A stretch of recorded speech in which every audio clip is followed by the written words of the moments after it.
Coming up next on Action News Now at 6, officials have now recovered the bodies of all 9 skiers who were killed in that Lake Tahoe avalanche earlier this week. Plus, the Haven Humane Society held an adoption event at the Reading PetSmart store today. But first, a Paradise family moved into their brand new home today. Covering Northern California. You're watching Action News Now. Coverage you can count on. Good evening and thanks for joining us. I'm Blake Mayfield. We begin tonight with the Paradise mother and daughter celebrating a fresh start. Today, they received the keys to their new home. Action News Now reporter Emilio Del Carpio attended the ribbon cutting and spoke with the family about what this moment means. She said, would you like to be part of a pilot program for Habitat for Humanity? Told me a little bit about it, and I said, absolutely. Within a month, things were off to the races. Couldn't believe how quick it was.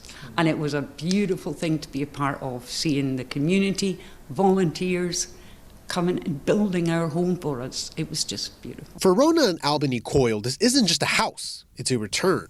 Longtime Paradise residents and survivors of the Camp Fire, they spent more than 4 years living in an RV parked on this very property. Land Rona bought from a neighbor she helped evacuate during the fire. At the time, rebuilding felt distant, maybe even unlikely. But through a Habitat for Humanity pilot program and the hands of volunteers, walls went up, windows followed, and today, keys were placed in their hands. No, I have to be honest, no, I didn't think that would happen. We were renting for a few years and didn't really move that far away because I always wanted to come back, but I wasn't sure how we were going to achieve that.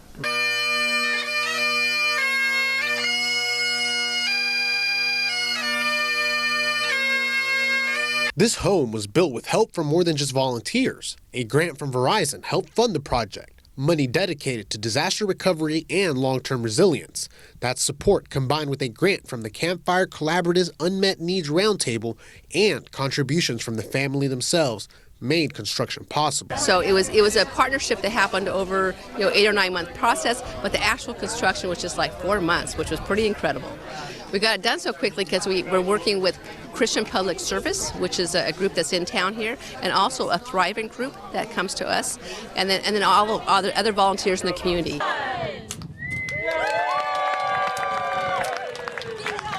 Since the Camp Fire, Habitat for Humanity of Butte County has built 29 homes, 6 in Chico, the rest in Paradise. Now, Rona and Albany Coyle are ready to start the next chapter, turning this house into a home. Butte County is one of 11 Habitat affiliates nationwide awarded funding from Verizon's $3 million investment in disaster recovery efforts across 15 U.S. cities. It was another chilly day out there today with more rain and snow on the way in the next few days. Meteorologist Allie-Ann McCord has our forecast. Well, good evening to you, Blake, and happy Saturday. We've had some pretty cloudy skies across Northern California, and these clouds are going to be continuing for us as we head into our evening. But we really have stayed mostly dry. We've had some passing showers up in Siskiyou County, but for the rest of us, it's been a pretty nice day. We've got those temperatures right now in the valley and those very comfortable 50s at the moment. Now, I would, of course, like it if it was a bit warmer, but we could see temperatures a bit warmer in tomorrow. But along the higher elevations, we're in those 20s, and Susanville right now at 27 degrees. It is a bit chilly there. But when we look at the winter alerts, we do have a winter weather advisory for Siskiyou County. This is until 4 p.m. tomorrow, and then a winter storm warning for portions of Trinity County. That's until 4 p.m. tomorrow, too. And then we have a wind advisory for portions of Siskiyou County, and that's into tomorrow as well. Now, we could have a few passing showers tonight, but as we look at the forecast tomorrow, it is going to be mainly the wettest towards the west. So for portions of the Klamath Mountains, rain and snow mix, temperatures in the 40s there. Moving over to the east, expecting mostly cloudy skies, pretty breezy as well. In the foothills, we should be getting into the mid-50s, mostly cloudy skies, breezy as well. And then into the valley we go. We're going to be tracking some showers in the morning with highs getting into the mid-50s. Corning could see the 60s, but I think the 60s really going to be evident the further south you go. High tomorrow in Chico around 62 degrees, and it is going to be rather breezy into Sunday, but I'm going to break down all the details you need to know coming up. All right, thanks, Allie-Ann. The bodies of 9 backcountry skiers who were killed in the Lake Tahoe avalanche have been recovered, according to officials. The Nevada County Sheriff's Office confirmed the identities of the 3 employees of Blackbird Mountain Guides and the identities of 6 close friends who were also killed in Tuesday's avalanche. The Sheriff's Office also said survivors recovered 3 deceased members of the group themselves. We still have search and rescue staff and members out on the mountain. So I'm not going to say our recovery mission is complete until all of our responders and folks that have really done an incredible job over the last several days until they're all home back at the office. 9 victims have been safely recovered for their families and their loved ones. Severe weather and a threat of more avalanches kept crews from safely recovering the victims until today. Officials yesterday used avalanche mitigation to reduce the risk for crews, allowing them to complete their recovery operation. The Chico Police Department is looking for community members to join its advisory board. In a social media post, police say they're looking for community members who reflect the diversity of the city to serve on the advisory board. They say the board provides a space for open, respectful, and productive conversations focused on how police can best serve the community and address local needs.